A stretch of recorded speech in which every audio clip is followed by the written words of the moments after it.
I'm Chris Farber from I-105. I've used this joke 2 nights in a row. I'm going to do it again, but tonight you get a medium and you get an extra large. Okay. Thanks for coming out. Before the show gets started, I want to tell you a few things. Number one, if you have a cell phone and it has a loud ring, it would be appreciated if you'd be so kind to turn it to vibrate, just so you don't interrupt the show. Moriah will be doing readings tonight. It would be courtesy to her. Also, if you come up on the stage tonight, if you're fortunate enough to connect with somebody and you come up for a reading, they have a microphone up here, and it would be appreciated if you can hold it up to your mouth as close as you can when you talk so that the rest of the room can hear your interaction with Moriah. So tonight after the show, Gregory James is playing up in TPC. They're going to have live music, and Moriah is going up there for a little after party. She won't be doing readings with there, but if you want to come up and have a drink with her after the show, you can definitely do that. And next week, if you're looking for some entertainment, Friday and Saturday night, they have Hunks the Show back at Mystique Casino. Tickets are on sale at the Allure Club. And then coming up, May 10th and 11th, Master Hypnotist Jim Wan will be here for 2 shows. He's been doing hypnosis for 25 years, and he'll be in to entertain you. And again, you can get ticket details at the Allure Club. So are you guys ready? A round of applause. Who'd love to make a connection tonight? All right, well, let's keep that energy up. You guys have seen her on A&E's Paranormal Cops. She's been on an episode of Hoarders. Give it up for Moriah the Medium, everybody. How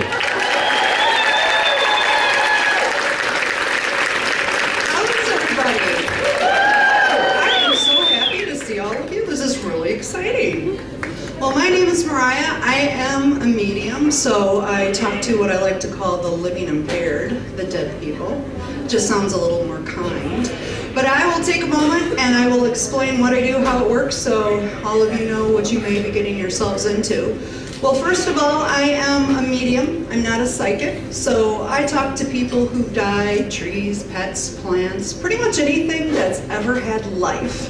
I really believe you can communicate with on some level, and sometimes when I share that with people, they laugh, but you wouldn't believe how many times people ask me for lotto numbers, want to know what the stock market's going to do, or where their wallet is, and if I knew that, I'd use it and I'd be in Aruba. So, I don't know that. But I wrote a book that's out that teaches people how to do exactly what it is that I do. So everyone in here can do this just as well as I can. So there is absolutely no gift to this. You can learn how to do this. And when I see people that have died, they don't really have a body. But if I said, oh, there's a beautiful ball of white light, you'd be thinking, who the heck is that? So usually they take form in a way that you would remember them at their most healthy. And sometimes they might tell me their first name, last name, nickname, initials, sound of their name. Sometimes they don't give me a name at all, but when they speak in symbols or colors or memories, it can be kind of comical. I did a reading and there was a young girl that died and she had a giant bear over the top of her head, and I finally said, does anybody, know why I'm seeing this? And the lady laughed and said, sure, her last name was Bear. So if they can't say it, they might show it. And I was doing a reading with my girlfriend one time and I said, I think your grandpa's here, his name is Oil. And she looked at me like I was a moron and said, how about Hoyle? Okay, so that sometimes happens. And not only do you get your own relatives, but you can get in-laws, neighbors, people you grew up with.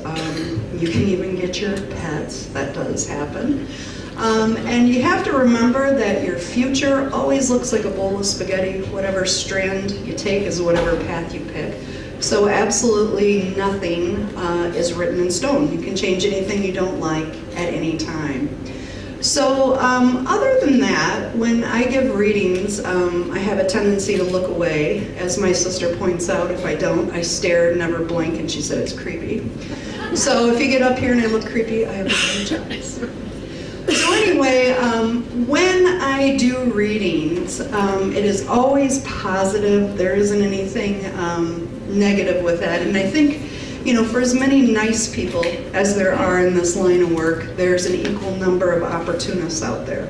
So whether it comes from me or anyone else, if it sounds wonderful, it probably is. And if it sounds ridiculous, it probably is. Trust your gut.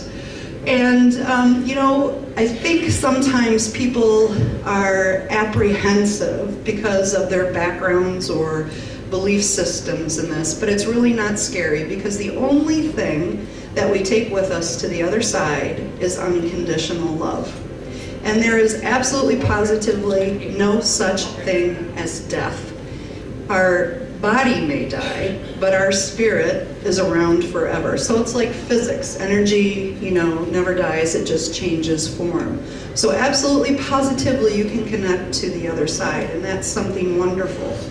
And when I've been doing these shows and I come in here, usually about 4 o'clock in the afternoon, I get somebody, when I'm just minding my own business, that wants to talk or chit-chat or come see somebody down here on the floor. So for the last 3 nights, I've had spirits kind of wander around in my room upstairs, which is always kind of fun. So today, there was a lady that decided to come by, and I would guess she's probably in her 80s. And I'm not certain if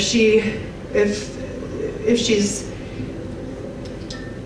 thinking that I'm not sure if she means her daughter and maybe like a son-in-law are coming forward, but she's been pestering me all day, so I'm tired of her pestering me, so we'll just get to her. But she was probably in her 80s when she crossed, and I think, and sometimes, I hear things off, but I think her name might be Betty. And I'm not, yes. And I think she's looking for her family, and I want to say, I'm not certain if she has a spouse or someone close to her that sounds like Frank, but I think that she must have had something that kind of went through her entire body, and she thinks that she had a very peaceful crossing. But I know that she wants to talk about playing cards. And I know she wants to talk about her family. And as I'm rambling away, if she makes sense to somebody, just say, pick me, and we'll pick you. But I think that to her, more than anything in the world, she loved her children and grandchildren. And I know that she wants to move heaven and earth to come forward. And with names, remember, I can get them slightly off. So, yep, I'm pretty sure her name is maybe Betty, but what else sounds like Betty? Debbie? I don't know, Betty. So, does anybody know who she goes to yet? Oh, geez, this happened last night too. Then finally someone came up and said, oh, it goes to me. But anyway, she's got quite a few kids that she wants to talk to. And I think that she crossed over before her husband did. So I think that she left her husband widowed. And I know that she really wants to get in touch with him. So if that makes sense at some point, or if she belongs to somebody in here, you can tell me later. But she's a very dear lady. So she's here, and I guess she's like 82, 83. So she's still talking about playing cards. And I think she also likes, I swear I'm not making this up, the Chicago Bears. So she's very insistent. She's got messages. And I think she also wants to talk to a gentleman that's coming here or somewhere around here. So she's here. So if that makes sense, somebody can yell, better. All right, and there is a second spirit here, who I want to say is probably 6 foot, 6'1", somewhere in that height range. And he's a little bit more stocky build. He's got, sometimes spirits come with clothes on, especially if they wore a specific style a lot. But he's got denim jeans on. He's got a pullover hooded green sweatshirt. But he's got more kind of reddish, brownish colored hair. He's a little bit more ruddy complexioned, where he looks like he's a little bit more windburned. But he's got a little more, just like a 3 o'clock shadow on his face. And I think he crossed over from something in his lung area, where it doesn't seem like he feels like he could breathe very well. But I want to guess he was pretty young when he crossed, so I'm thinking he must have been maybe in his 20s. So I think he wants to talk to his family, and he feels very poorly about his death. And I think because of the nature of how he crossed, I think disturbed so many people, that's something that bothered him. But he's trying to get to, I think his mother, I think his father, and I would say some siblings. And I don't think he's been gone longer, maybe than 5 years. But it's kind of like a reddish brown colored hair, but I think he wants to talk about acreage or pasture land, and I think he wants to talk about a barn area also. Yeah. Yeah, come on up. Come on up. Come on up.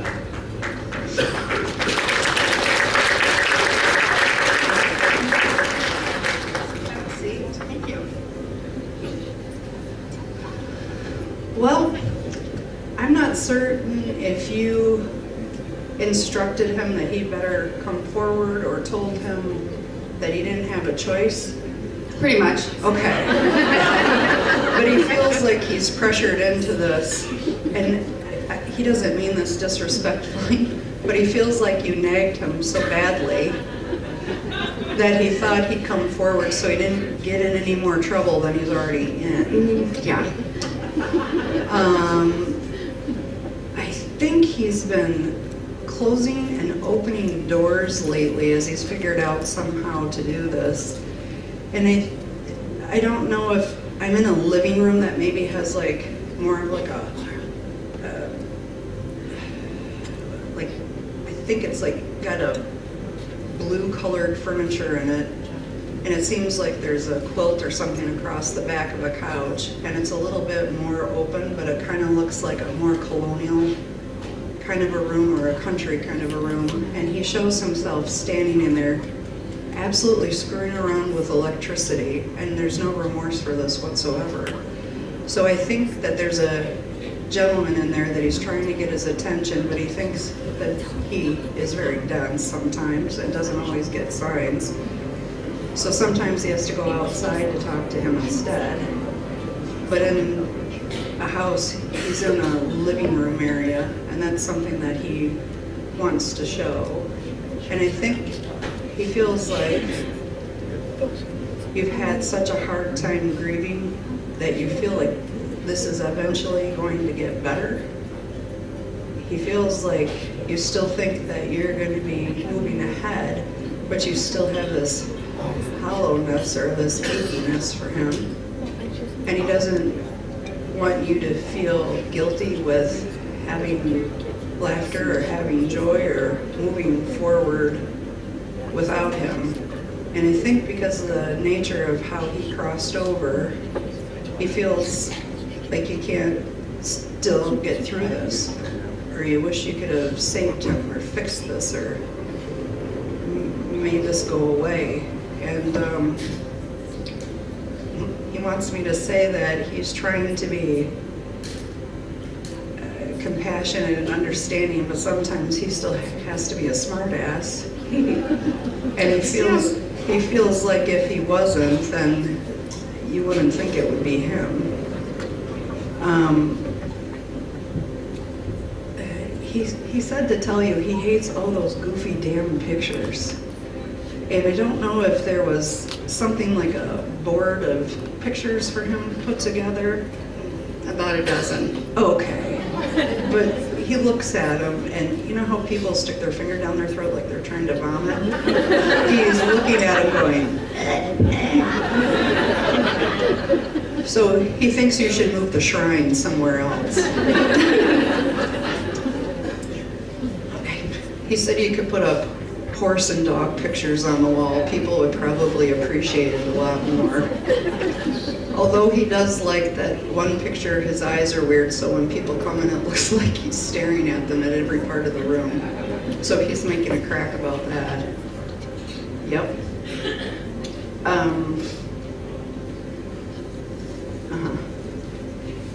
Yes. So they often explain that they can be here on Earth or they can be on the other side. They can be in both places. They don't necessarily have to stay. But he wants you to know that he likes being here and he's gonna still be here. And he hovers between a living room area and a barn area. So those are the two places he likes to be best. And I think I don't know if you're considering writing about his life and about the things that he struggled with, and then writing about your struggle, and then both of you having a sense of peace.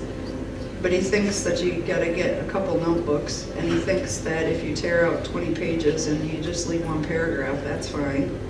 But he wants you to write this journey down because he really feels like you can help other people heal.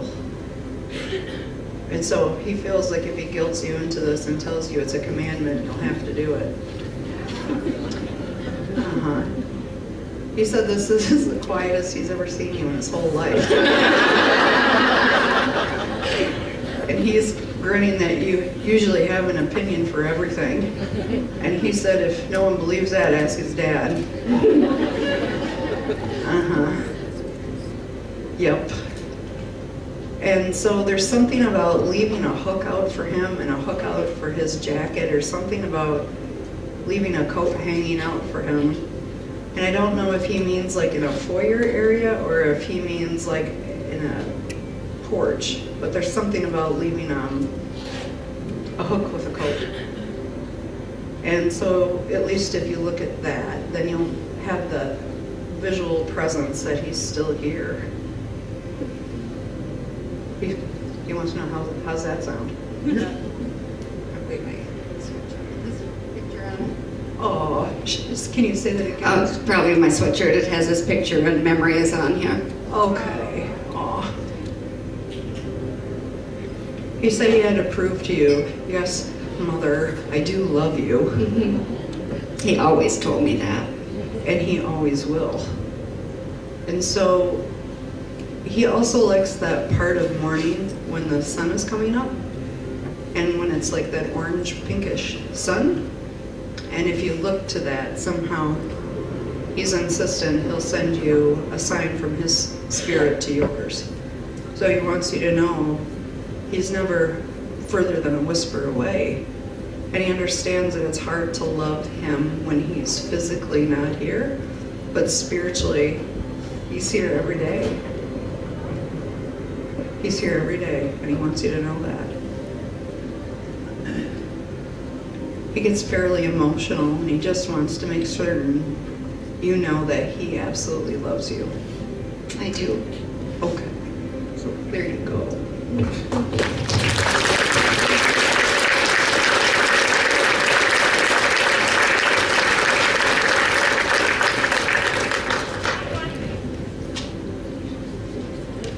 Will you do me a favor and pick a victim out of the tank?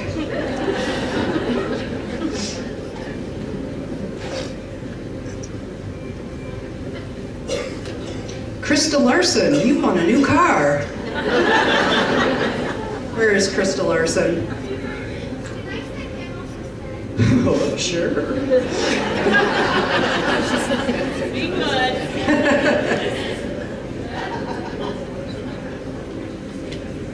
Coming up, Krista.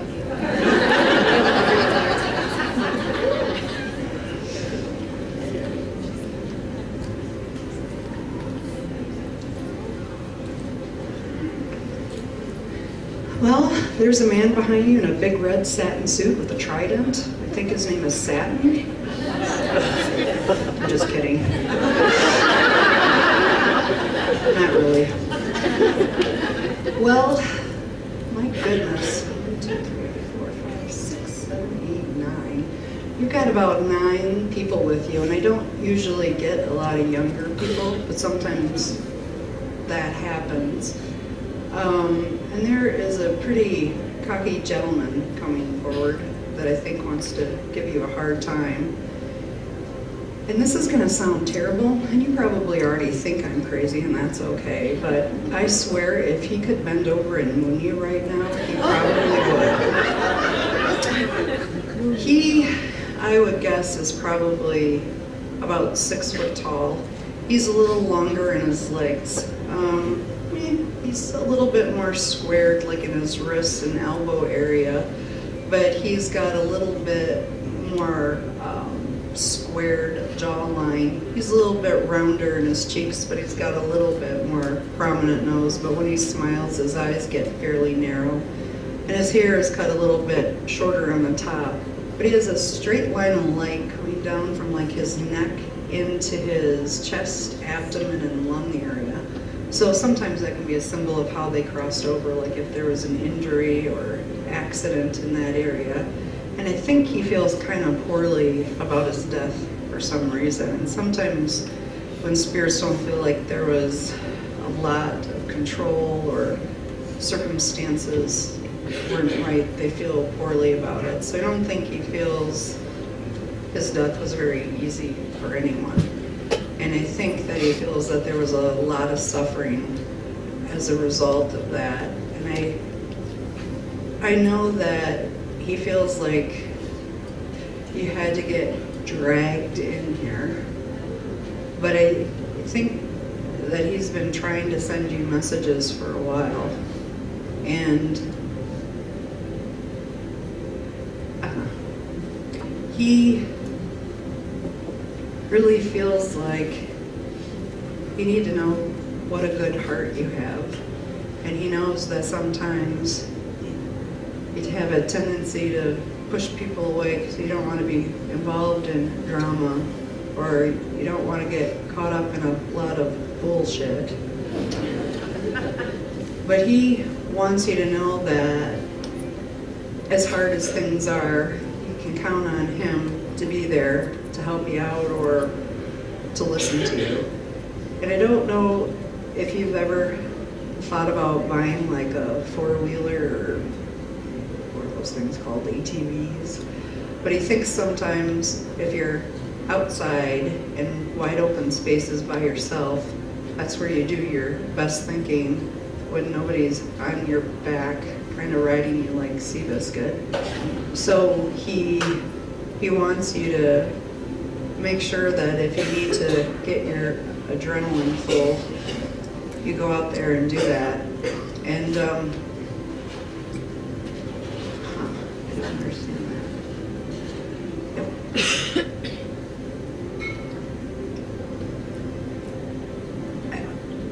Yes. I think, for whatever it's worth, I don't think he got to say goodbye or had a death that he could make amends to things. And he just wants to make certain you understand he really loves you and that he's here if you need his help. And he doesn't want you to feel like it's weird or bizarre to talk to him.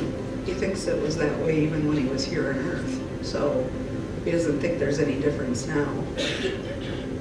And I don't know if you're a vehicle enthusiast or you like that kind of thing, but he's making fun of your car.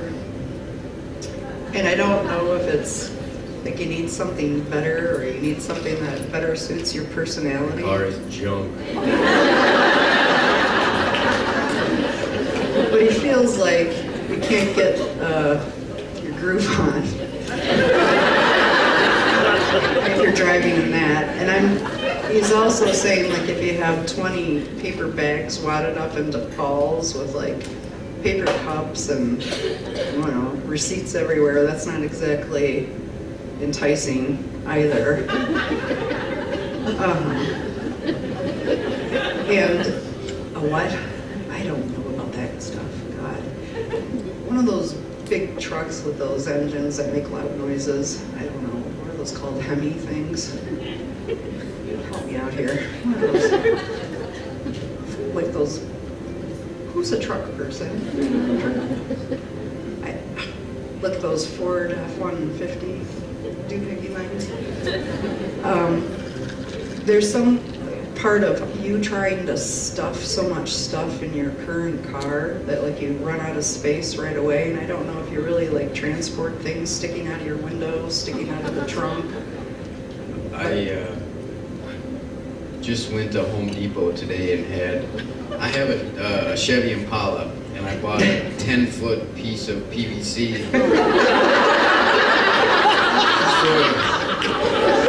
Because my basement flooded, so I needed more pipe, and it was sticking out of my car today. Yeah, so maybe you might want to get like one of those Ford pickup trucks so you can strap things down. And he's laughing really hard because he thinks you look like a total hillbilly.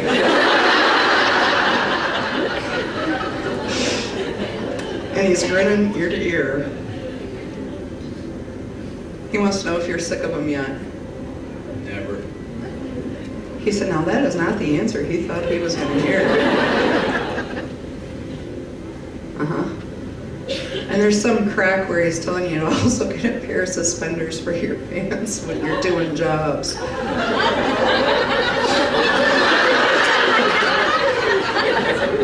I'm not touching that with a 10-foot pole. Meanwhile, back at the ranch. So I think this is his way of letting you know that he follows you and stalks you quite often. So he wants you to know that he knows you're uncomfortable and you'd rather be anywhere else but here maybe. But he said that he figures you like the attention and maybe you'll get offers for a show. He just wants to tell you that he loves you, that he's with you, and that he can hear you. And he wants you to go get 2 beers. Done. And did you want to get Miller Lite? Anything but Coors Light. He says that's fine. One's for him and one's for you. And you can have them both. Oh my God. So if you've been getting a high-pitched ringing, chiming sound in your left ear, like a real high-pitched ringing, and you think you're losing your hearing, you're not. It's him. And that's the only way he can figure out how to get your attention, but he thinks you keep sticking your finger in your ear, or you're rubbing it, or you're sticking car keys in there. And he's laughing that it's just him, so don't poke yourself in the ear. Do you want to ask him anything? I wasn't expecting this at all.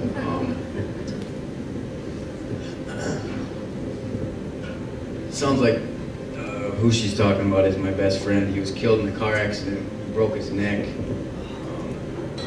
And I was out of town at the time. You know, so I didn't really get to say goodbye or anything, but I just get the feeling that if I was in town, that I would have been in the car with him. And you know what's interesting, when I was guessing who he loves you like you are his own brother. And so I wouldn't have thought he was your best friend.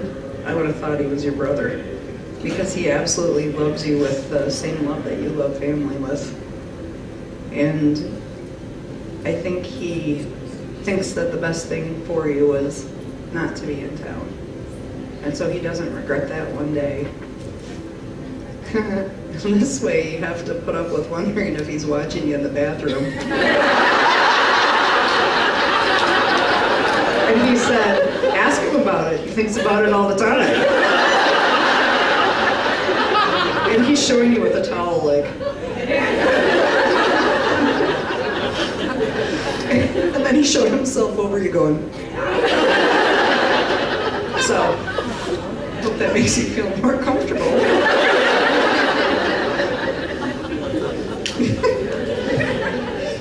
Do we have any Ford dealers here today?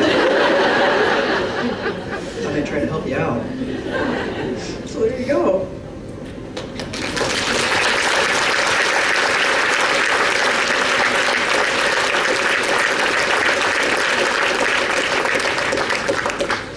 Vanna, pick me a letter. Or Krista. If you pull your own name, that'd be good. Try it. And I always say if you lace these numbers with $100 bills, who do we get? We have Mamie's mother, Jody Newman. Come on up. You're the next contestant on Who Won a Medium. Have a seat. Do it. All righty. Well, my goodness. There are quite a few people coming forward.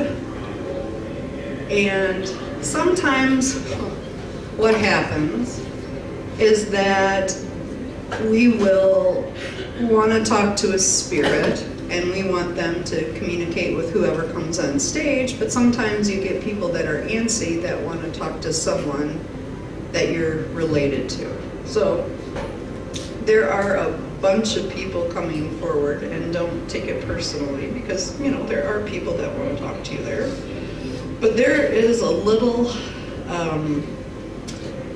I'd say he's probably maybe 5'10". He's kind of a stocky fellow. He's a little more full in his front. He's a little thinner in his legs, but he's got a little more of the ring of hair kind of hairdo, where he's got hair around the sides and kind of has a few strands of comb over.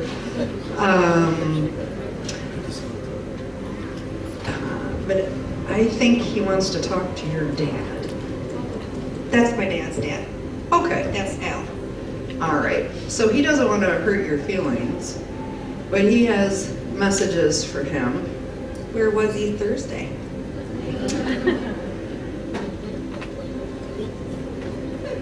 He said it takes him a while sometimes to get the idea.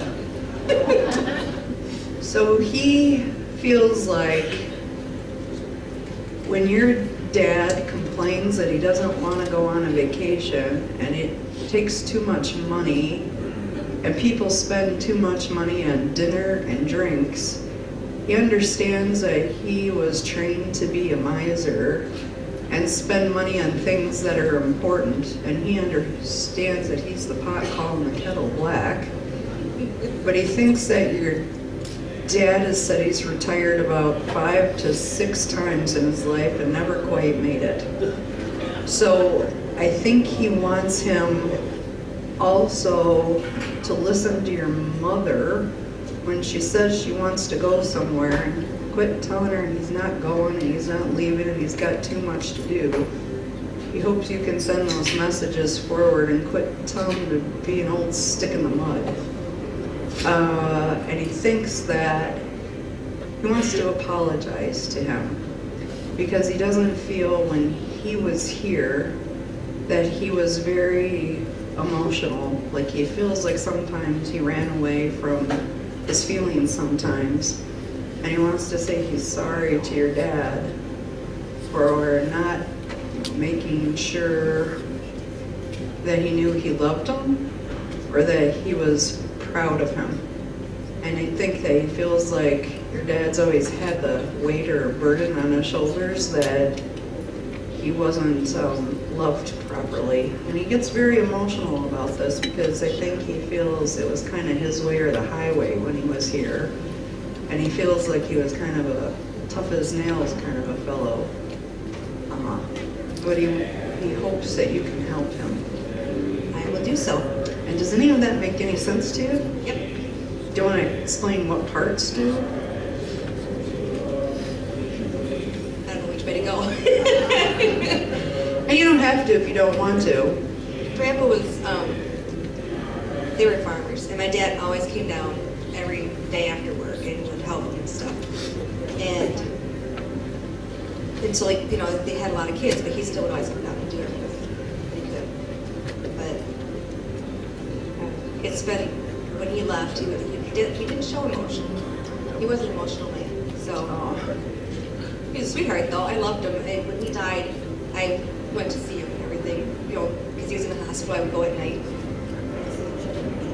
A lot before he died, because he had a lot of issues. So he just wants to make sure that he knows that he's loved. And the other gentleman that's coming forward, I think when he was here on Earth, he had a mental disability. So I think that he was a little handicapped when he was here. Is it Jerry? He gave me a double thumbs up. And I don't know if he wants to talk to his sister. Which one? Both. Okay, well there's 3 left on Earth.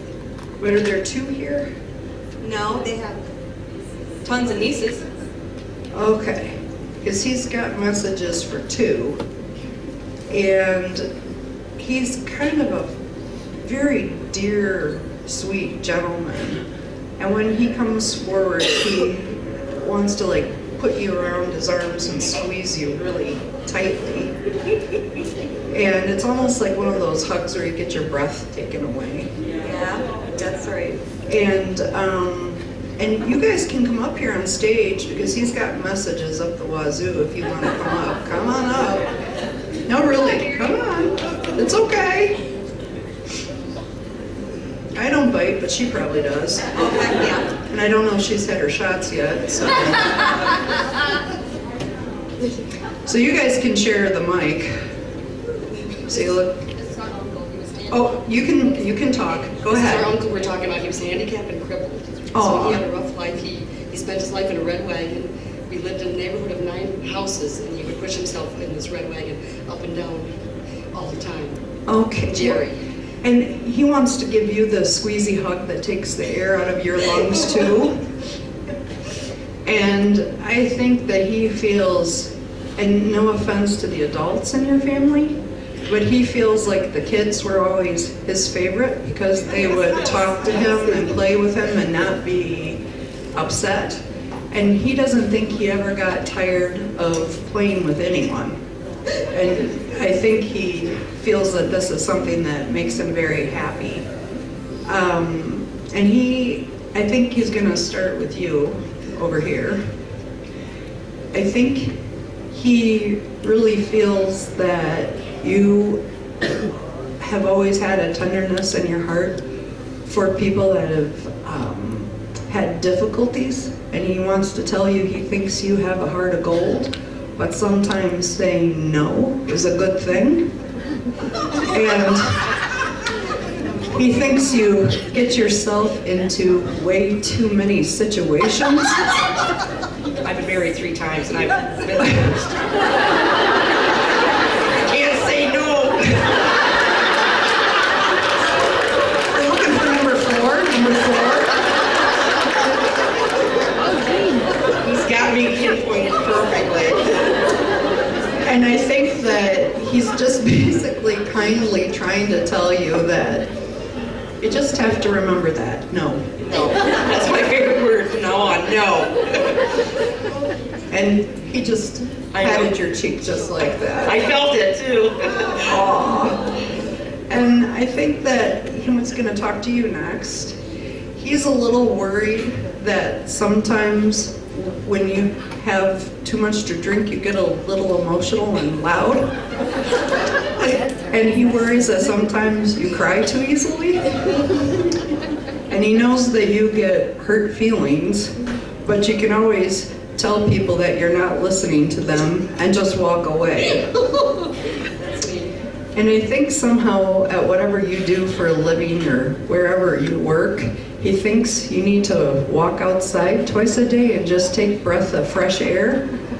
And he doesn't think like it has to be for like smoking or doing bad things like that.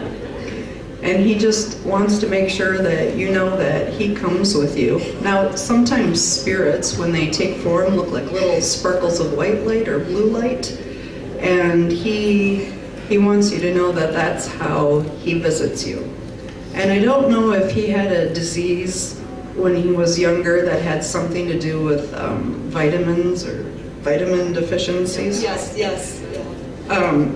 But he doesn't think that there's children anymore here that have this, but he thinks that other people in third world countries have this? Ricketts. Ricketts, okay. So he wants people to put his name and money to help other children, and he's showing the country of Syria. And so I suppose because they have a lot of war, he wants kids helped, and he wants it in his name with his picture. So he wants to say that.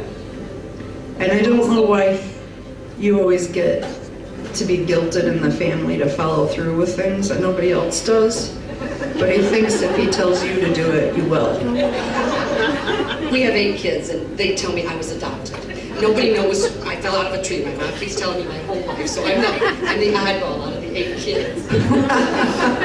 And the easily manipulated. Very much. And he's got messages for you too, and he keeps calling you his sweet girl. And I don't know if you were the most quiet when you were little, but then as you got older, you got louder. But he feels like it's like turning up the knob on a radio. And so he thinks by the time that you're an older woman, it's going to be on full blast. So he thinks that opinions are good things, but sometimes if you don't want people to be upset with you, you just have to remember you can't always tell people what you think. And he feels like you don't always have to listen to what other people think, and then you'll both be happy. He just doesn't want you to be in the middle of conflict or pain. And he thinks that you just need to be good to yourself. I took care of Jerry all the time. He says he wants you to know that he loves you very, very I much. stayed with him every night until he was gone, until they went to the nursing home. Yeah, and he, I think he thinks that you thought that he couldn't remember or he didn't know that you were there, and you beat yourself up that he wasn't sure you were there, but he wants you to know he knows you were there the whole time. And he keeps calling you his beautiful little girl. So he wants you to know that. Do you guys want to ask him anything? Once again, it's totally so unexpected. Yeah, on the other side, she asked, can he walk now? When we cross over, if we have mental illness, we don't take that with us. If we have a handicap of some sort, we don't take that with us either. So if you don't have an arm, it doesn't matter. You're pure spirit, so he is really A-okay. And there's something also where, I don't know if you guys want to have a family Halloween party with like bobbing for apples, and you want to have like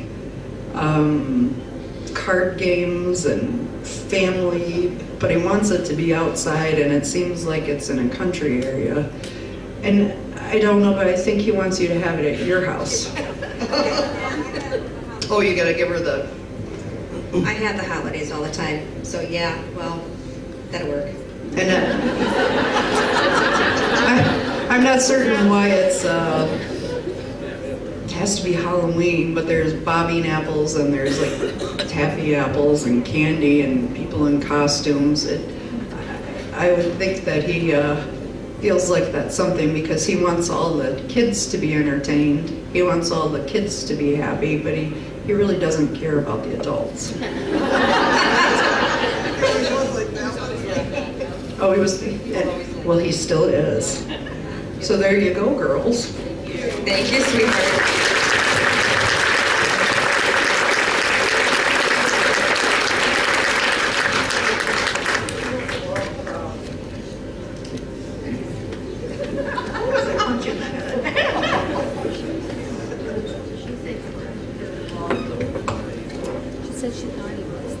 She said she's never going to say yes ever again.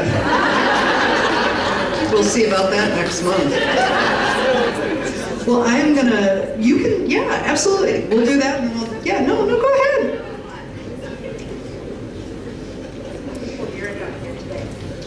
See if we can get Jeopardy music here. See, you guys are great. Mary Beth Sheridan. Where's Mary Beth Sheridan?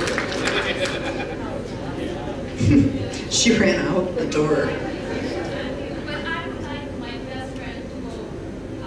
You would like your best friend to go up. Well, that's okay. Come on, Mary Beth Sheridan, best friend.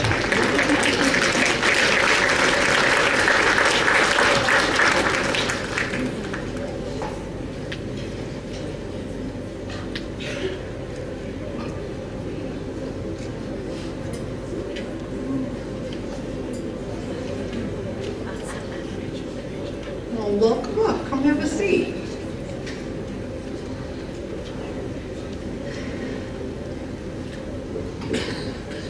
Oh my goodness. You're a lucky woman. I haven't seen this many people all at once in a very long time. And I would guess there are probably about 14 people following you around. So sometimes what happens is when people come on stage, they may have one or two really strong spirits, and sometimes you'll get a whole bunch of them, and they all think they're important. So that is always something too, because I mean, you don't really want to talk to Great Aunt Bertha first, but she might think she's your favorite. But there is a gentleman here whose lung, heart, chest, and upper throat area is very lit up, which sometimes that pattern means to me like 1 second he was here, the next he wasn't. So I don't know if he died of like a massive heart attack or stroke, but I don't think ever he would have believed in this kind of thing or come with you to do this. That's my husband. He said it certainly is. And He died in his sleep. aw. Very unexpected. Well,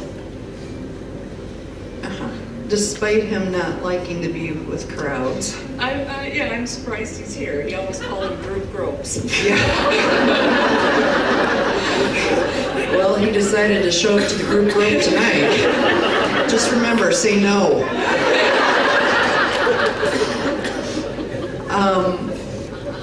I think he wants to tell you that he's sorry because he feels like you were his absolute best friend.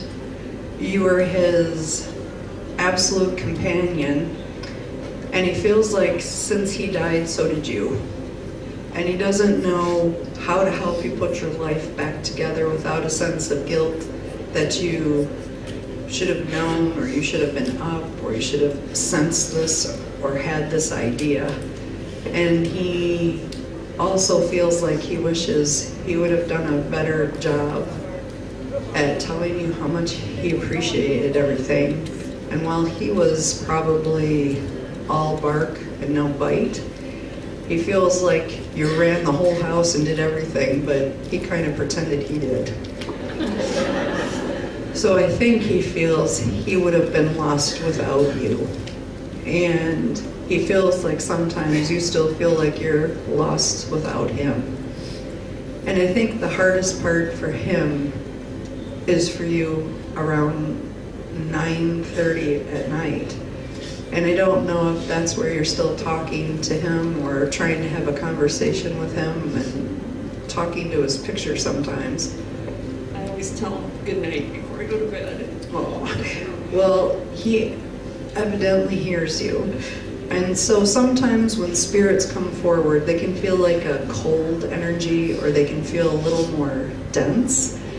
And I think because of Hollywood movies, we've got this idea in our head that anything cold or dense or a little heavier presence is something bad. It's not. So if you ever go to bed and you wake up and your arm or your shoulder is kind of cold and clammy, it's probably because he's had his arm around you. And I think that he absolutely wants to comfort you and let you know that he's okay and that you're okay. And he wants to give you permission to spend money if you want to. And I don't know if you always feel like you have to put things back when you're shopping and get things in the cart and put it away, but he doesn't want you to feel like you're going to go broke. I've been doing a lot of retail therapy lately. And I would keep it up to a point. But he wants you to know it's okay to spend money. And he's not disappointed in you, and he's not upset with you. And I don't know if you've been thinking about buying new like leather recliner chairs or wanting to get a new chair for your TV room. But he also feels like as long as you're comfortable and can have your feet up sometimes and just be quiet, he thinks it's well worth any money you'd spend, even though if what you have is fine or good. So he wants to give you permission for that too. And I think that he thinks you're gonna roll your eyes at him, but he wants you to go out with your girlfriends, and if you get invited to go on trips, he just wants you to say yes. And he doesn't want you to feel like you have to hang around the house and do yard work. He wants you to know there's more to life than that. And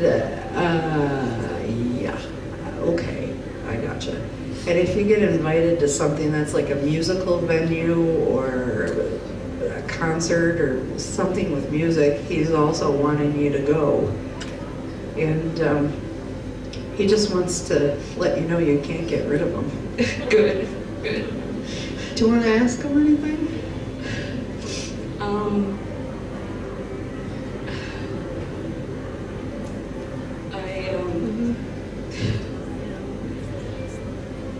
I have water in my basement right now, and I had 2 different fellows come and give me estimates yesterday and today, and I was wondering what he thought. He said, and I quote, "Hell, I just sell the house and move to Florida."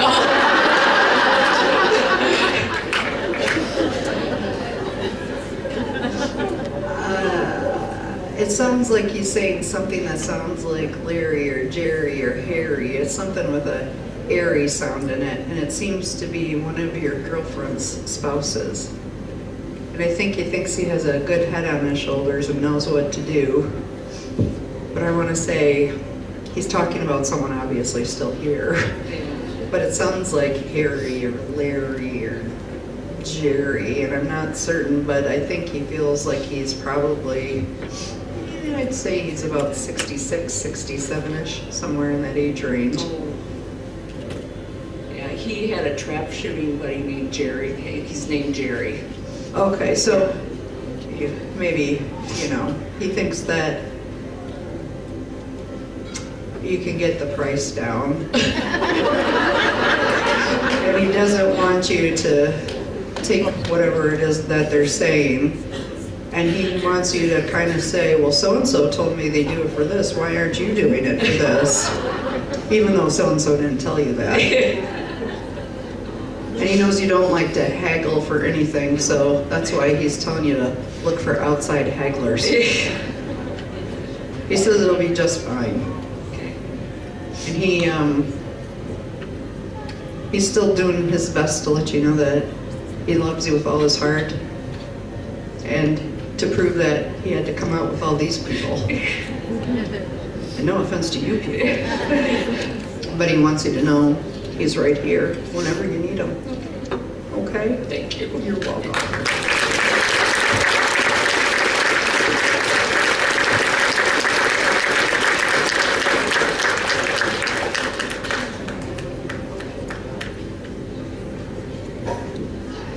All right, so that's sometimes how that works. And it's interesting, the funny things that they have to say sometimes, because sometimes things get a little funny when you talk to spirits. And you think that they're going to tell you, you know, the cure to cancer, or where all Uncle Alfred's money is stashed. And a lot of times people ask me, why do they go on and on about Grandma's dining room table and the way it was carved and the way that her tablecloth looked? And my answer is, well, how on earth would I ever Google that? I can't. And sometimes when they bring up very mundane details, that's everyday kind of day-to-day stuff, like a 10-foot pipe sticking out of your car, who else would know that? And they tell you this kind of thing so that you know that they're absolutely with you and that they're really here. And so I always laugh when people say, well, how do you know she doesn't Google that? Good grief. That would be a lot of work to see how you went through lights with a 10-foot pole in your door. So that happens sometimes, and they will talk about things that you don't think are important. So let's see, who else do we have that wants to come up here? Let's see. Well, yes, Betty is still here. Thank you, Betty. Here? Oh, come on up.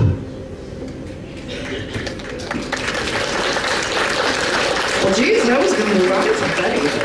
Betty's lucky day. Come on up. There you go. You bet. Well, she started bothering me today about 4 o'clock because she really wants to come forward. And I don't know, I'm getting confused, and I'm not sure if she wants to talk about Frank, somebody named Frank. And she is very excited about it. And I think she wants to talk also about playing cards. And I don't know if people don't teach children how to play cards anymore, but I think this is something that's bothering her. And I don't know if she died maybe before her spouse did. But she's got a lot of messages, and she doesn't mean to be so antsy, but she just is very excited to tell everyone she made it. She's fine. And I don't know, sometimes because of people's religious beliefs, they think when they cross over it's going to be a lot tougher or they're going to be judged. And she's like, I made it. I don't think anybody else had that doubt, but sometimes we doubt ourselves. And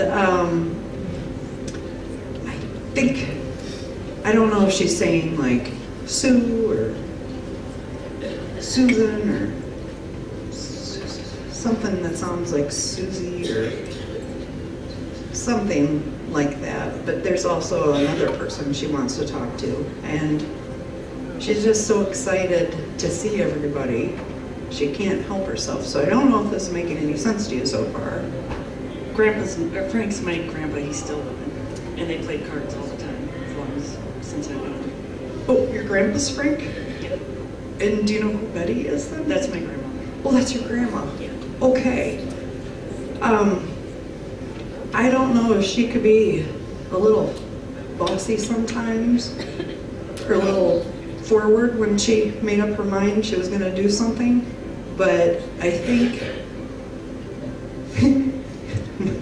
Did your grandpa ever, by chance, have a girlfriend after she crossed over? Yes. Well, contrary to popular belief, she thinks she set this up. And I think that she didn't want him to be alone because she didn't think he could function very well. And she thought he was still such a good-looking fellow, she didn't want it to go all to waste. And she keeps grabbing my arm and like elbowing me like she did this. So she's really proud of herself. And I don't know if she's saying like Vi or Violet or Viola or Val. Val, there you go. I think she thinks that she's with her too. And they want to say everybody's okay and we're all happy together and it's all right. But I think there's some people here on Earth that maybe weren't happy with your grandpa for having a lady friend, but she's trying to say it's okay. And That was me. Oh, that was you.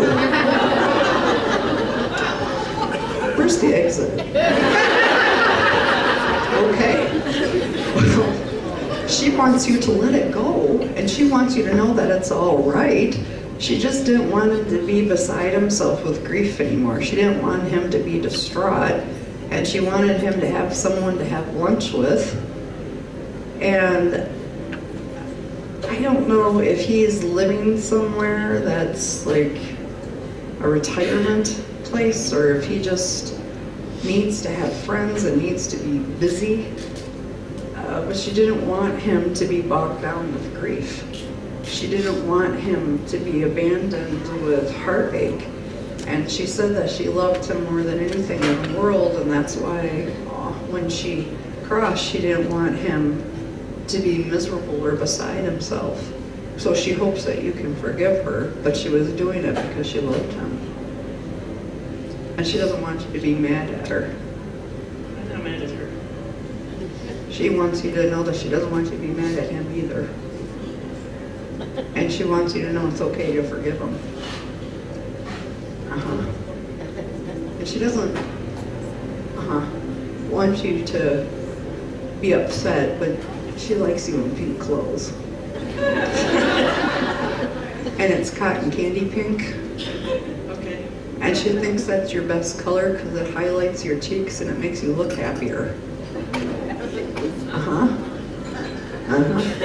Oh God, I don't know. Kenny Rogers, yes. And she thinks that Kenny Rogers has a nice voice and he's a pretty good looking guy, and she thinks if you listen to that music, it'll always make you happy. So pink shirts and Kenny Rogers music, it's your future.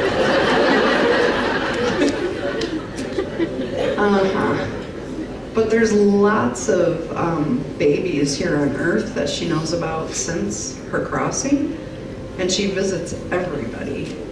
And a lot of times, I think when we lose our loved ones or people that cross over, we always have that upset or that expectation, geez, you know, they really would have loved these kids, and it's too bad they're not here because they would have loved it. But she's very insistent that she is here and nothing's going to keep her away. And she wants more and more and more children. And I'm certain probably other people in the family probably don't agree. But she thinks the more the merrier. And that's something that she wants.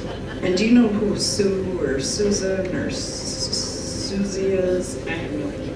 Okay. Because I think it's a lady that would probably right now be in her late 80s, early 90s. She's got messages for her too. And I don't think that she wants her to feel alone or feel abandoned. And I don't know if she doesn't have children that live near her or family members that are around her, but she doesn't want her to be left alone and forgotten about. So remember, it can be a little off with the name, but I would say she's in her late 80s, early 90s, but I think she's worried about her being alone and not having visitors or having people come to see her. And I think this lady might be a little crotchety sometimes. I don't know if people really want to visit her. So if they don't, she thinks Hallmark cards work too. But she wants you to be happy again, and she doesn't want you to have heaviness in your heart. And she just was so excited because somehow she knew you were going to be here, and she couldn't help herself. And so she just knew that she had to get forward to prove to you that she loves you, and that you really do have people that watch you. And I guess up until this week, she thinks you thought you had no one that watched you, and that if you ever got up here, nobody would show up, and then that would be awful. But she wants to say that she showed up, and she'll always show up for you, and she'll always be there for you. But she doesn't want you to be heartbroken anymore. And so she wants to prove to you that love exists after death, and that she absolutely positively loves you. And she got her finger out on that one, so be careful. You want to ask her anything? She just wants you to know she's here. And you can talk to her all night if you want to. She said she'll respond. Because I took her death the hardest and haven't been able to go to the...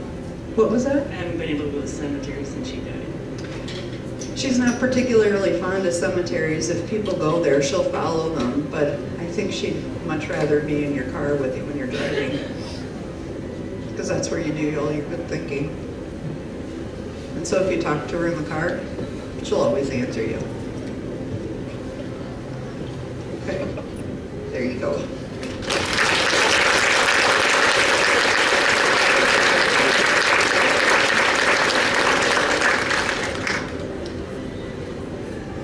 Let's see who gets picked out. I'm telling you, $100 bills, it's the way to go. A 20 would do too. Don't get greedy. $5. Where is Tommy O'Connor? I hear an evil cackle somewhere. Tommy. Nope. There's Tommy. Oh, okay.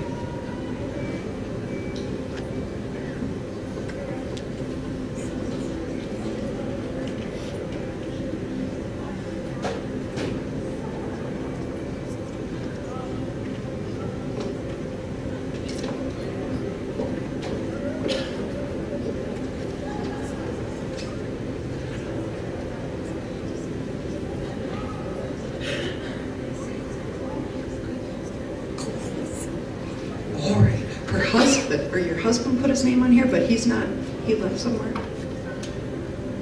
So you're gonna be Tommy right now, right?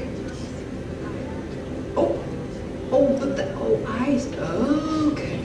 So Tommy O'Connor is deceased. And her husband put his name in there. So we will talk to him. Now I understand. Well, we'll kick him later when we find him. So you want to talk to your nephew then?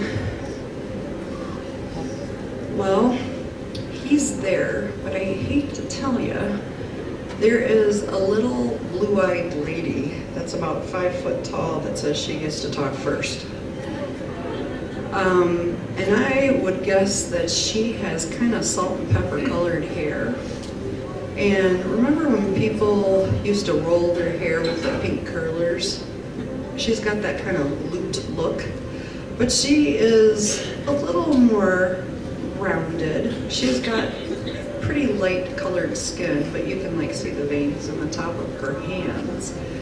And I think the reason why she's pushing her way to the front of the line is that she must have come to get your nephew. And I think that this message must be for that side of the family, that he is not alone, he is not by himself, and that he is with her.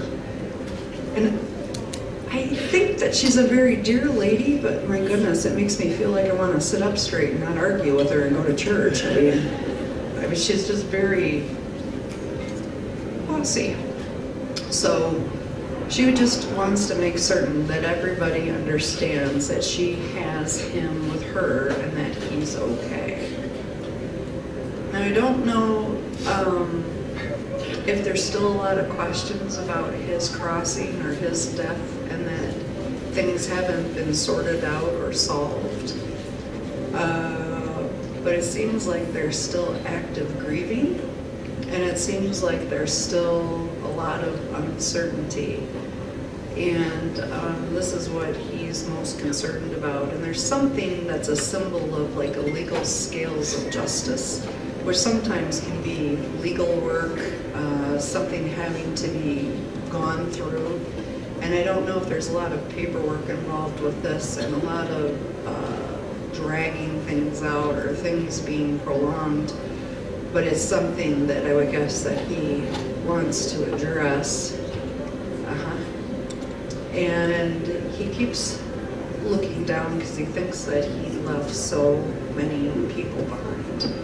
And it's something that I know that he regrets. Now he has a line of light that comes up from his abdomen all the way through his chest, neck, and head. So sometimes that can be a sign of how they crossed over. But sometimes in readings I hear this, and it's a beautiful thing to me when there's tragedy. Sometimes our spirit leaves our body before our physical body dies.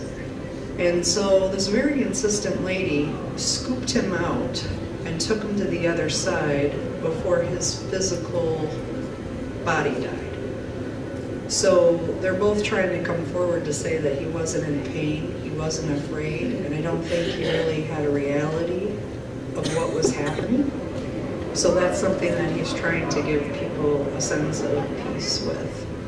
And I don't know if there's a dog here on Earth that still sees him sometimes, but I would guess that for some reason he's still attached to a dog, and I don't know if there is a big deal with that, but that's something that's important for him to say. And, I don't know what that is. I feel like I'm looking at a garage that's separate from a house, where the house is in the front and then there's like a driveway that goes up there. And I think it's something that it's a place that he still visits. And I would think like the backyard's a little bit more wide in the back. And I don't know if there's something there for him, like a statue or like a bench and statue or something somebody put there for him. But there's something with like a gray stone that has writing on it or has something written that he wants to talk about too. So he feels like he wants to acknowledge this and say it means the world to him. And oh gosh, oh my goodness, that lady that does the animal commercials sings "In the Arms of the Angels" song. He keeps what's her name, Marina Kennett or something. Sarah McLaughlin. Thank you. He's playing that "In the Arms of the Angel" song, and that's for a lady that's here on Earth, and I don't know if she picked that song for him or picked that song to be together, but he wants to play that back for her so she knows that that's a God wink from heaven. And he is absolutely, positively, 100% at peace. He doesn't have any pain, and he's not angry. So he wants to be certain that he wants to say that whatever people have to do, they have to do, but he doesn't want them to have anger.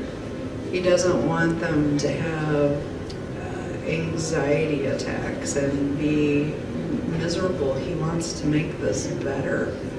And I don't know if he comes forward sometimes as a aftershave cologne, kind of a clean, perfumey, cologne-y smell.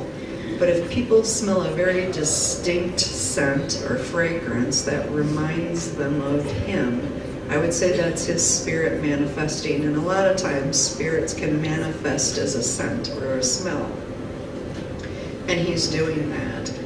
But there is a gentleman here on Earth that is blaming himself for his death. And I don't know if he thought he could have actually prevented it or saved him when it happened.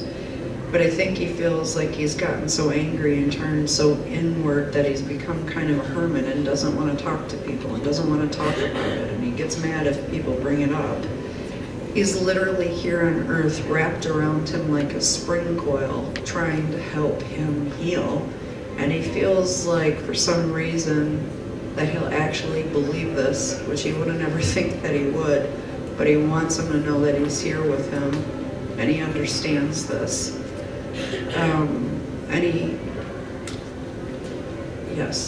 He doesn't want to leave you out of the equation or make you feel like you're not important. And he wants you to know that he appreciates all the smoothing over that you've been trying to do. He wants to appreciate you trying to coordinate everything for everyone and having a sense of peace. And he wants to thank you from the bottom of his heart for loving his family the way you do when it's been so hard. And he knows that this has been the hardest thing you've ever had to deal with. And he doesn't want to bring you any more stress. And so his symbol from him to everyone else is the bird, that mourning dove. So if everybody in the family starts getting them in droves on windowsills, on cars, and sees them, that's a God wink also from heaven that he's here. And you know that prayer, like oh my goodness, something about the wind at my back, or may have peace with the wind at my back. I think it's an Irish prayer. Does anybody know that one? Something about...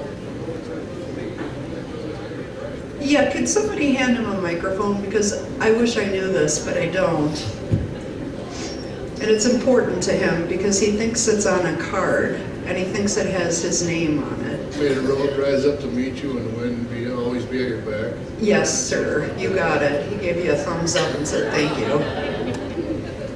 That's a very important prayer to him, and he wants you to take that message home. That's great. He's Irish too. Oh.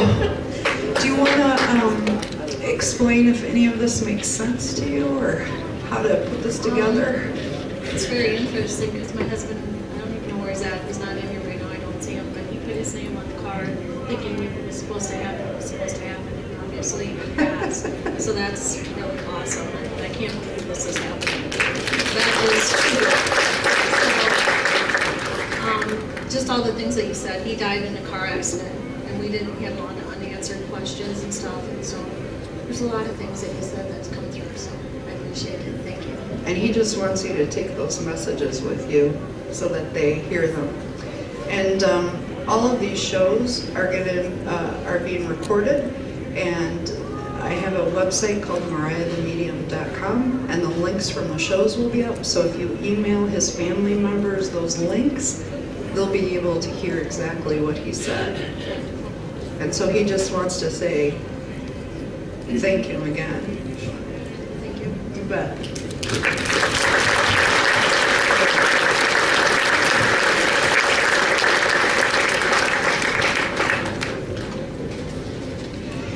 And so that is something that sometimes happens, and I've been telling a story all week about how sometimes spirits can come forward through a reading, and really messages are meant for someone else.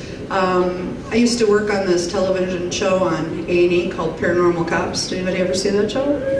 Woo! All three of you, thank you. And there was a gentleman named Tom Froelich on the show, and one night he had the sensation of someone pulling his toes, and he thought that it was his children when he was sleeping in bed, and he got up twice, and his kids were sound asleep, and he woke up his wife and said, "Are you pulling my toes?" She told him to shut up and go back to bed. So he asked me, the next time he talked to me, "Do you know who's pulling my toes?" And I thought about it, and I said, "Well, there's a guy named Bud." And I said, he, really likes to watch Cubs games with you in the backyard. That's a great big deal to him. And Tom said, "I don't know anybody named Bud." And he asked everyone in his family if they knew who Bud was, and nobody knew who Bud was. And so we just left it at that. And his best friend lives a couple streets over from him. And he and his kids were in front of the computer, and they saw an arm come across the screen. And he called Tom and said, "So you know that crazy medium, right?" "Yeah, I know the crazy medium." And he said, "Can you ask her? My kids and I were sitting in front of the screen, and we saw this arm come across the screen." So Tom called me, and I said, "Well, that's Bud." And he's like, "Oh, I don't want to hear about Bud again." So his friend came over to the house, and he said, "Did you find out who that was?" And Tom said, "She said it's some guy named Bud." And Dave's face went white as a sheet. And his grandfather's name was Bud, and he was buried in a Cubs uniform. So sometimes what happens is that you may want to talk to someone, but someone really wants to talk to their family, so they use you as the conduit. And they try to get your attention that way. So sometimes that can happen. So did you find your husband yet? Did you want to come up since you were called and you missed the whole thing? Yeah? Come on up. Did you want to come up? You don't have to if you don't want to. So come on up. You're going to have to do a dance first, though. Jay, come on up.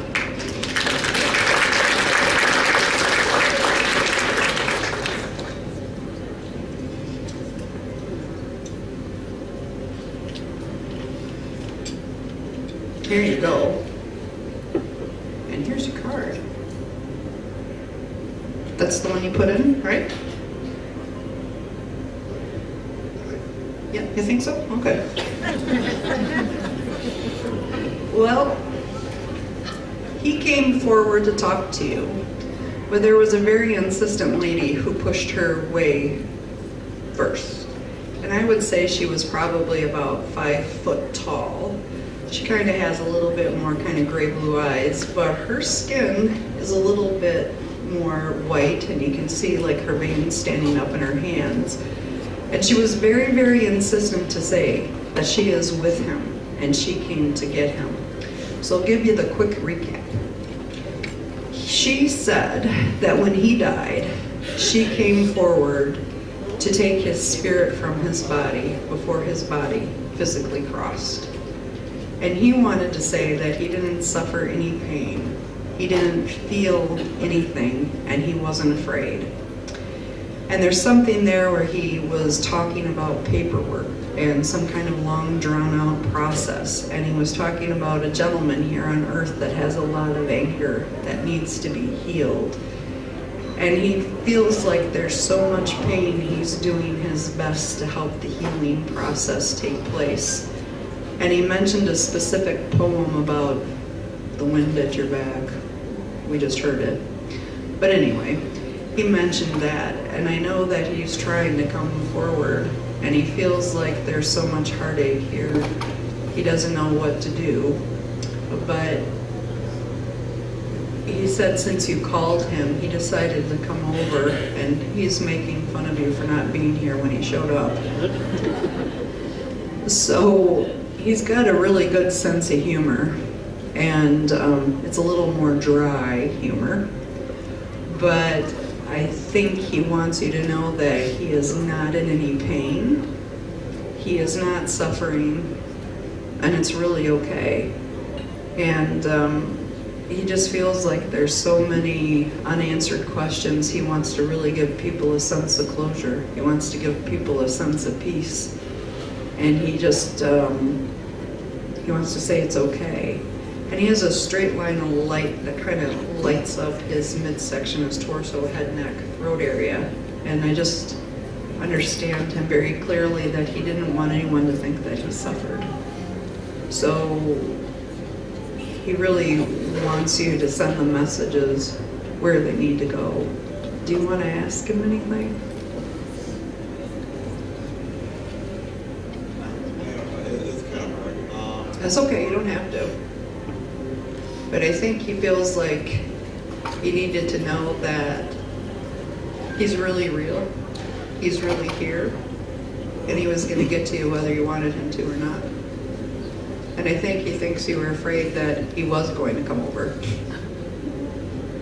More so than being afraid that he wouldn't. That would be helpful. There you go. It's my nephew. And he actually, the way he described him, he actually died in a car crash. His pickup truck hit a U-Haul, split it wide open, and he was thrown from the truck. So I think that's what you're describing as. He didn't feel. And the lady came to get his spirit before he would have been thrown from that vehicle. And it's a loving and compassionate universe, and sometimes we don't have to suffer unnecessarily. And she took his spirit from his body and took him to the other side. And she's a very feisty little lady. I wouldn't argue with her, really. So she's very insistent that she wants to tell people she came to get him. And she loves him like you love a child. It's an intense amount of love. And so she absolutely wants to say that he's not alone, he's not wandering, and she's got him in her terms.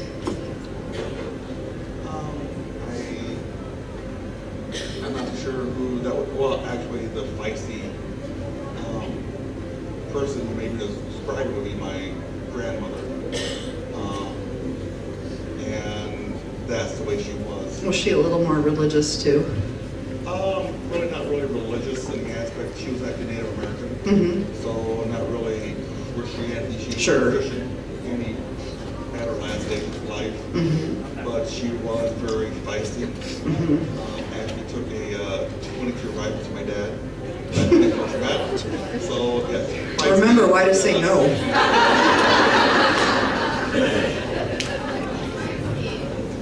Yeah, I would call that feisty. But yes, actually, you know, I don't have any, how to say it, any doubt to who you are. I know there's out there beyond, be it good or bad. And I actually told my wife, you know, I'm not going to put my name. I did put my nephew's name on the card, you know, just to see if he would come out. And actually, I did have two nephews that have passed away within the past 5 years. Both due to actually, one drinking and driving, and one actually due to drinking, and he actually got ran over. But the one you're talking to, Tommy, yeah, the light, I don't know what you're referring to, but that's usually a symbol of how they died. So sometimes when we cross over, we leave an energy imprint, and it's easier for me to tell you how they crossed over that way. So sometimes if somebody had lung cancer, I'll see both of their lungs lit up. But they don't ever show you gore or maim or anything disturbing like that. But if they broke their leg, they'd show their whole leg highlighted.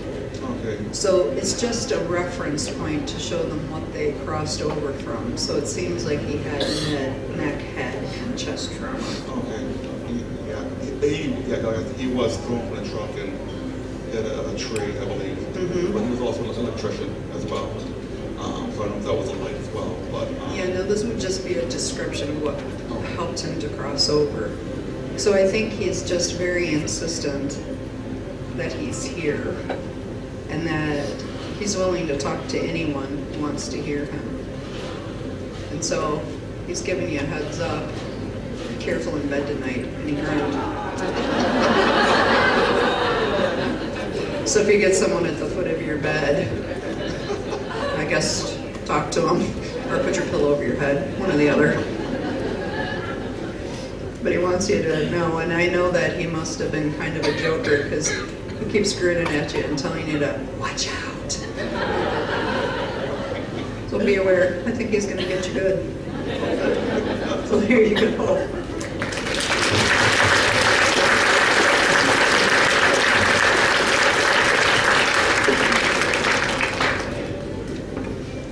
And I'm going to show you guys a neat trick to help you communicate with the other side. And there is an idea that our energy does indeed linger around after death. And we can talk to our relatives anytime we want. And sometimes it's easier to talk to people while using something to have a way to determine what it is that they're telling you. So I'm going to teach you how to use an everyday necklace as a pendulum to communicate with the other side. Now, this isn't something that you want to be dependent on. This is not something you want to use to wage the stock market on or bet on horses, but you could try. But I'm going to show you how to do this, so I'm going to take a second and take this off. 1 minute.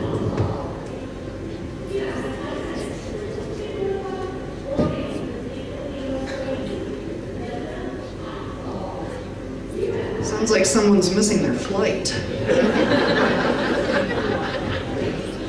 Attention, Kmart shoppers. There's a blue light. All right. Yeah, it's your dead Uncle Grover. Okay. So what you do is that you say a prayer that you do your highest good, and you do the highest good of who it is that you want to communicate with. And you're going to pinch the necklace with your thumb and pointer finger. And when you first start this, it's really easy if you go sit at the kitchen table and you rest your elbow on the table, and you're going to hold your necklace like 1 inch to 2 inches off the table. And for everyone in this room, yes and no might be different for you.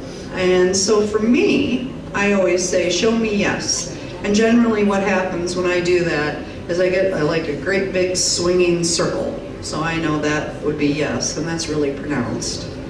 And then I'd say, well, show me no. And for me, I get like a backwards motion of no, like somebody shaking their head no. And if it doesn't move, or it stays stationary, sometimes that can be I don't know or maybe. So if I said, okay, show me yes, and it may take a second, but generally it'll start to move in a circle. And the plane to Hoboken is now boarding. All right, so it's starting to move in a circle. And then I'll say, show me no. And generally what happens, there it goes, it starts to switch motion to say no.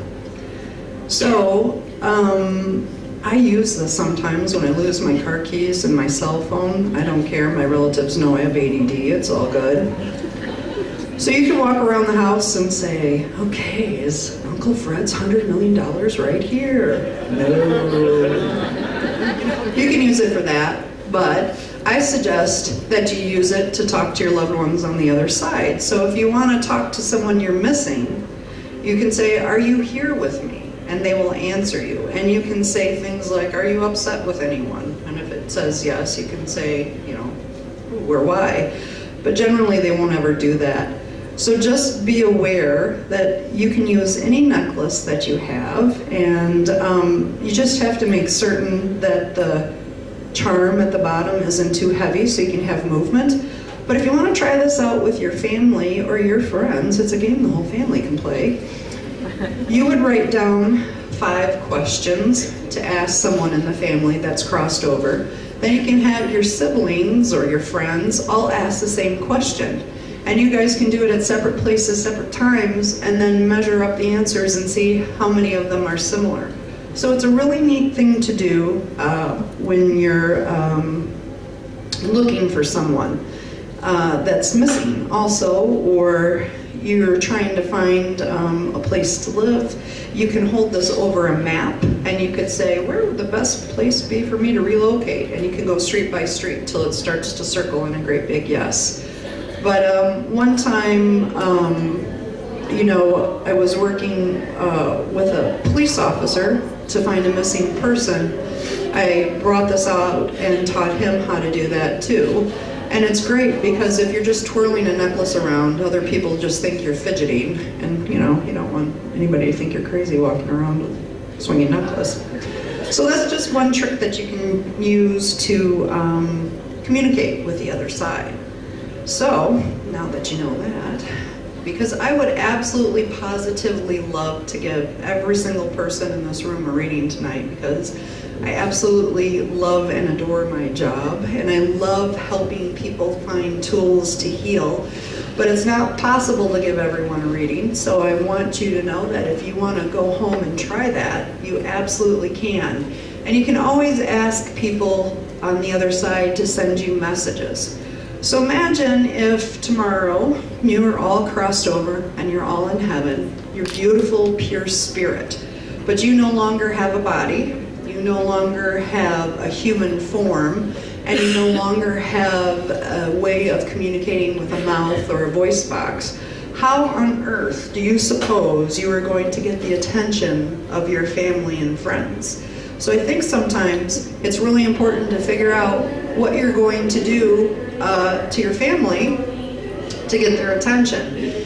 And sometimes you may want to talk about having a symbol that can be described by touch, taste, smell, color, so that when you do cross over, let's say your symbol was an apple, and you go to see someone who's a medium and she could say, well, I smell apples and cinnamon, or I see something red and shiny that's kind of brown that looks like it comes from a tree.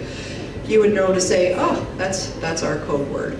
And sometimes, you know, Chris Barber asked me this week on the air, why don't they just say, you know, I'm Fred Jones from Georgetown, Mass. That would be wonderful if they did. Sometimes they will give me a name and sometimes they won't, and I don't know why that is.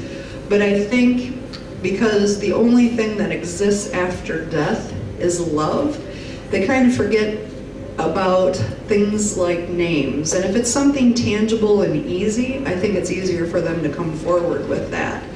But I still don't have that answer, and I still don't know why that happened. So it's a good question. If anybody figures it out, let me know. Oh yeah, we're gonna have questions and answers after we're done, so I promise to get to that too. Oh my goodness. There are still quite a few people trying to come forward. And there is a gentleman here, and that I think wants to come forward and talk. Now, I'm a combat veteran of Desert Shield and Storm, and sometimes when I see symbols, I know what they are only because of my military service. But there's a gentleman here that has the airborne patch on his shoulder.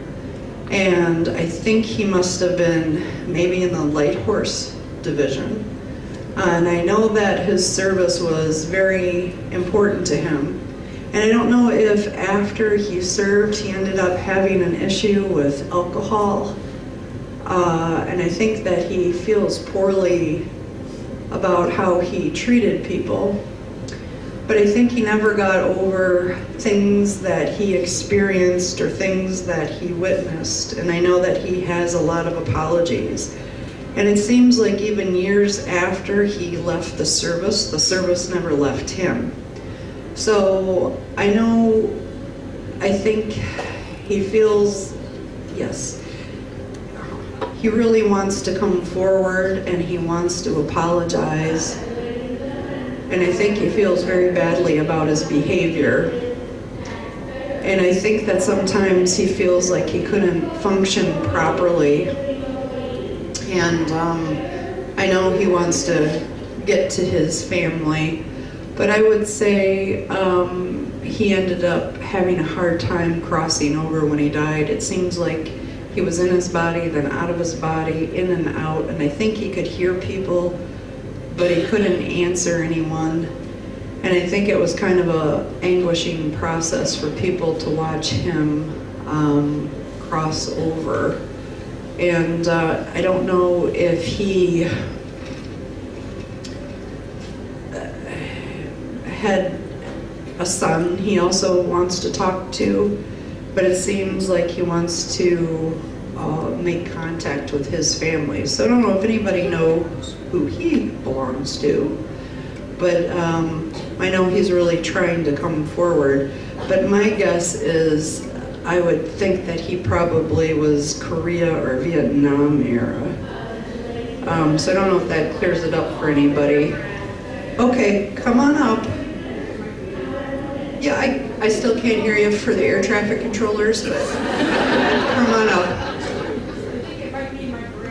Okay, you come on up and we will talk.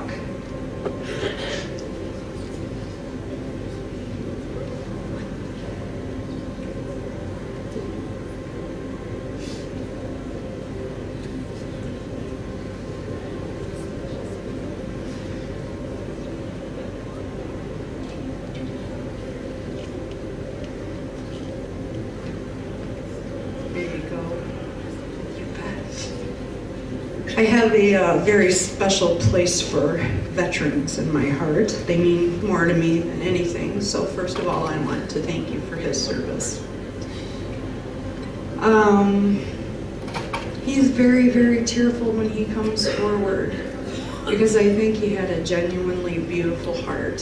He had a genuinely beautiful soul. But I think so much of his life was intermixed with things he couldn't deal with. He didn't know how to process that stress very well. And when he loved people, he really loved them with all of his heart. And I think that he feels like he ended up saying he was sorry so much. He just thought that people would expect he was always going to screw up, and that was always the way it was going to be. And I think more than anything in the world, he just wanted to make people proud of him or know that he loves them. And sometimes when we die, I'm probably the only medium that doesn't believe in the devil. I don't believe in hell, and I don't believe in demons. But they say that when we cross, we feel every wonderful thing we've ever done to someone, and we feel it through their eyes. And then we feel every awful thing we've done to someone, and we feel it through their eyes. He became everyone he hurt, and he felt their sorrow. And so when he comes forward to say he's sorry, he means it with every fiber of his being. And he's very desperate to let people know that he finally is happy. He has a sense of peace, and he'd give anything on earth to be here again. But I think he's so worried that people knew that he had depression sometimes, and he had a hard time communicating. Yes, I understand. Sometimes they don't want to explain to us how happy they are either. It's like we're all in Siberia making big rocks into little rocks, and they're in Tahiti having Mai Tais on the beach. And he wants to send this sense that he's absolutely happy, he's absolutely at peace, and he's doing his best to make amends from the other side. And I think that he is making reference to 2 more babies coming in the family within the next 12 to 18 months. And he gets to chuckling about it. So I don't know if he means like a set of Irish twins where they're going to be coming 10 months apart, or if he means literal twins. But that's something he's trying to give you a heads up about. And so hopefully they're not for you, they're for someone else. Keep your fingers crossed. And I think he wants to make things right. And he, I think, just wants people to know that he's not suffering. And he's really happy, and he's really okay. And I don't know if somebody put a picture of him in the paper with something written underneath it. And it's something that he wants to say means the world to him, and he has it with him. And he also thinks that people, I don't know, I guess had put pictures with him. And that's something he wants to say thank you about too. And there is a lady that's there with him also that's trying to get your attention.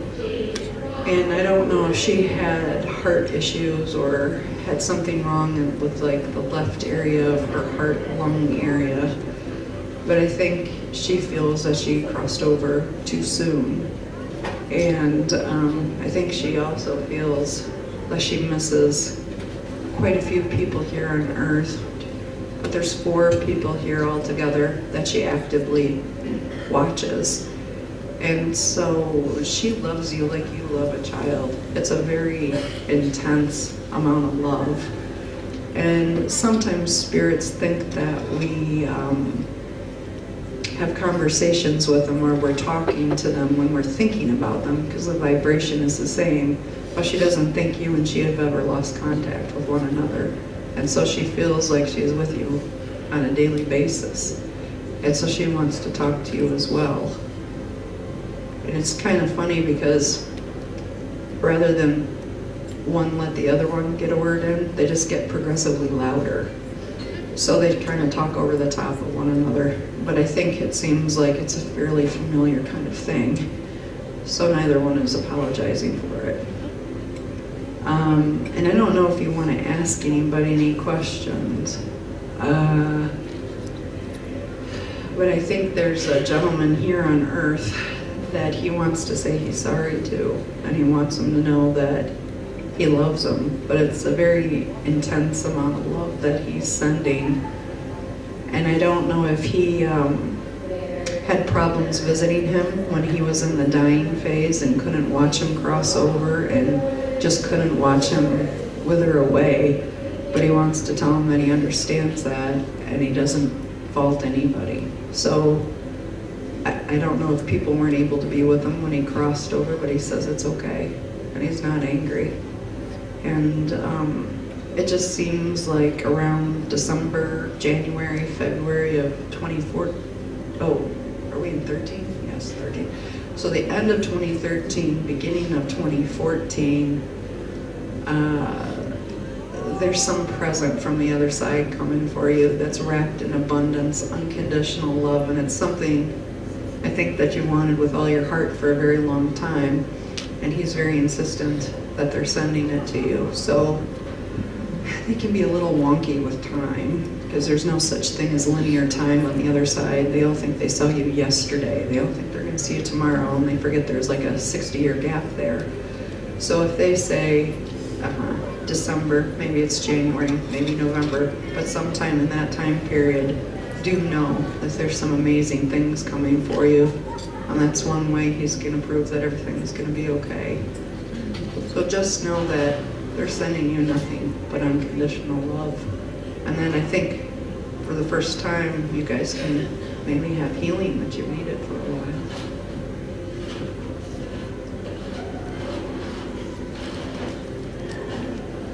And they're both just sending you nothing but unconditional love. Okay? Is my dad there?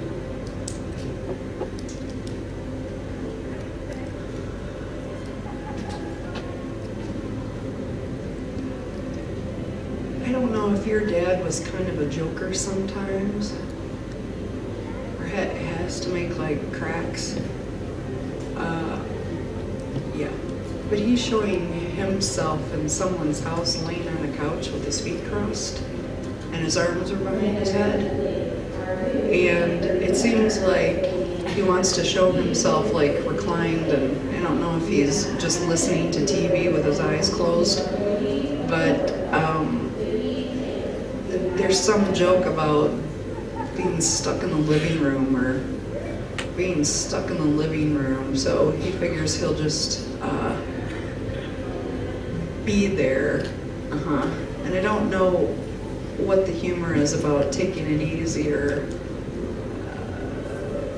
being in the living room is, but I think he's physically here on Earth sometimes, and I would say that he much rather would be in a living room than be anywhere else. And he's kind of a joker a little bit. And I don't know if he used to pull awful practical jokes like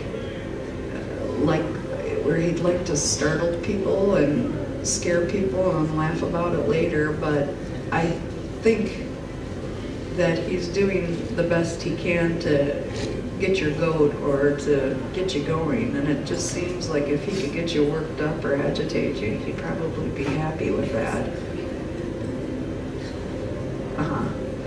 And I know that most people take their life more seriously or get upset about things, but he's such a lighthearted soul where he's making cracks at you. It just seems like he's happiest when he's irritating you or getting under your skin or making fun of you, and he keeps, and I don't know if he likes to swear sometimes, but he's saying, what the hell is she so upset for anyway? I'm here all the time, I can hear her just fine.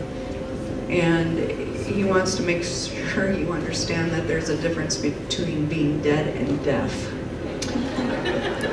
So there's something funny to him about a shelf, or being put on a shelf, or put on a pedestal, or put on a shelf. And I don't know if people, since he died, have kind of made him into a saint or made him less cantankerous than he was, but he likes that and suggests people keep going that route. Oh, he's literally on a shelf. Oh, well, there you have it. Great shelf life there. So he's evidently has your sense of humor. So he just, if he could yank your chain or irritate you, I know he would. He was actually a quadriplegic in a wheelchair, so he couldn't really go anywhere. He had a car accident when he was 33, and he would be sitting in his bedroom watching TV all the time. So that's probably why he said, "I'm not going anywhere. I'm gonna be right here." He's still in your house. He's still with you, and he has a wonderful sense of humor. But I think that he is going to startle you, and I think he's going to do weird things. So if your lights are turning on and off as you go to touch them, or your remote control turns on in the middle of the night, or the radio turns on and plays weird songs, that's him. Because it's his way to let you know that he's right by your side. So I guess he can go back up to the shelf now.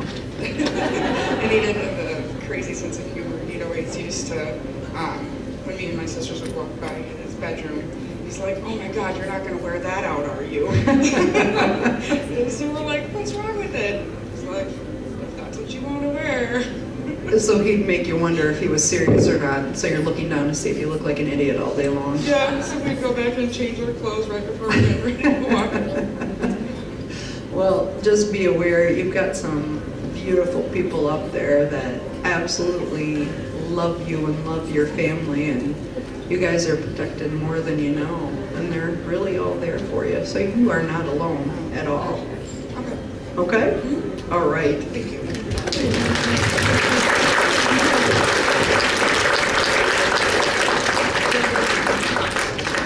All right, I'm just going to take a couple quick questions from the audience. And these are questions that you may have about the other side, or how to do this yourself, or strange questions you had, but I can't answer any more questions about readings. But if anybody has a question that they're burning to ask, if you raise your hand, they'll bring a mic to you, and maybe we can raise the house lights a little. There we go. And we'll start there. Okay, when you talk to people, do your family members come and talk to you, or do they send somebody else to talk to you? Well, my father-in-law likes to jump in all the time because he thinks he's an expert, but I always kind of tell him to buzz off and go away. That's just how he rolls. But usually I don't have that problem unless he knew them, and that's why he comes over. But most of the time, no, I don't necessarily have that issue. Because my mom once told me a story that when my grandmother passed away, she said, "When you pass over, come back and give me a sign to let me know that you're okay." Uh-huh. And so I was laying on the couch with my mom, and the radio would turn on off. And I was so scared. And she was like, "That's just Grandma." Because I would wake up and I was like, "Mom, the radio turned on." Yeah, I was supposed Grandma had a funny sense of humor. And I would say to my mom, I'm scared, the radio turned on. And she's like, "It's okay, it's just Grandma." But I think my mom won't come back because my mom passed away 9 years ago. Because you're scared. Yeah. And you can tell her to come to you in dream state instead. Tell her to come to you as a smell. Tell her to come to you as a hummingbird. Whatever you want her to do, let her know, and she'll come to you in a way that's not scary. Okay? Okay. Thank you. You bet. Back here, Moriah. Okay. Yeah, I can see it. I was just wondering about how you communicate with small children, like babies. If they don't, I mean, if they weren't able to speak, they have other ways Okay, sure. When an infant or a child crosses over, they have pure wisdom and knowledge that they wouldn't have here. Because when we lose our human form, we become pure spirit. So children and infants are absolutely positively able to communicate to you in a way that they wouldn't when they were here. So just as if somebody spoke Spanish or German their entire life, when they come forward to talk to me, they talk to me in a way that I can understand. The same goes with infants. And if you think about it, if you crossed over, you wouldn't want to remain an infant indefinitely. So you get your wisdom and knowledge back of pure spirit. What is your belief in reincarnation? I always tell people whatever you believe to be true with feeling and emotion is your reality. Now, some people don't believe in it, some people do. I personally believe wholeheartedly in reincarnation. That's part of my life, it's part of the way I've raised my children. But if you don't believe it to be true, it's not. So whatever you believe with feeling and emotion becomes your reality. I personally believe in it, but I don't think it's necessary one way or the other not to. So has it ever happened that you're doing a reading and they have, now they're back on Earth and there's somebody else? Yes, I did a reading here in Dubuque, and the two girls came to talk to their mother, and I didn't know what to say, and I started to describe a child that was here on Earth, and they said I described her 100% to a T. And when I said, I don't know if you believe in reincarnation, if you do, that's great, if you don't, use this as a metaphor, and I told them about this child, they both started sobbing. And it turns out from the time that that little girl was 2.5, 3 years old, she'd say to everyone in the family, remember when I was your mommy before? Remember when I was your mommy last time? And they'd all say, you weren't our mommy. And she'd go to the photo album and say, there I am, that's me, and they'd point to the grandma. So that's one case where that came forward. Now if you guys go to Google and you type in 12-year-old reincarnation story, there is a video, I think that was done by, I'm thinking, don't quote me, I think it was Fox. It's about a little boy who was raised in a very Baptist family, and from the time he was little, he talked about World War II, he talked about dying in an airplane, and he talked about his other family. And at first they thought that there was something wrong with him, they took him to doctors. It turns out the Japanese government flew him to Japan. He was reunited with a lady that was in her 80s, who turned out to be his sister. He described her to a T and told her personal things that only they knew. And he was able to name his shipmates, who were all in their 80s, by their nicknames when he was 12 years old. And after he went to the site where his plane went down and threw a reef down in the water, he started having racking sobs, crying hysterically. And after he did that, none of the past life things ever came forward again, and he let it go. So it was almost like it was so painful he had to deal with it and then come back. But that is on YouTube if you type in 12-year-old reincarnation story. And the best book you can ever buy to decide if you believe in it or don't is called Many Lives, Many Masters by Dr. Brian Weiss. He's an MD, and that book changed my life. So you might want to try that. I'll take one more question. Well, fine, I don't want to talk to you either. I got one back. Okay, you got a live one. No pun intended. Hi, do you believe in angels? Do we have angels? I do. I believe absolutely in angels, spirit guides. I believe in it all. It's a wonderful and amazing thing, and sometimes when you listen to those angels, if you hear something that says, don't drive down that street, don't drive down that street, or if you hear something, you know, that's amazing and you feel overwhelmed with love, that's absolutely an angel. And how do you get to know your spirit guides or your angels? All you have to do is ask and have the belief that it will happen to you. And if when you wake up in the morning you say, something amazing is going to happen to me today, and I'm going to have a message from the other side, it will happen. And if you stick with it for 2 weeks, and you keep a little journal and you write down strange things, you'll find a pattern, and you'll find that they absolutely positively want to get in contact with you as well. And I cannot thank you guys enough for coming out to see me. And I have to say this because I get nervous sometimes, so I have to remember. And I know Lisa. Lisa, where are you? Oh, stand up. This is my girlfriend Lisa, and her business is called The Spirit Side of Things, and she's in Galena, and she uses my office when I'm not there. And she is really nifty, and she's a kick-ass medium, so if you ever want to see her too, she's going to be standing outside handing out her business cards. So, Moriah. Yeah. One person has a question about where they can get your book. Okay, my book is going to be coming back out. It's going to be a revised edition. It's called How to Be a Happy Medium. It's going to be available at Amazon and iTunes and the Green People.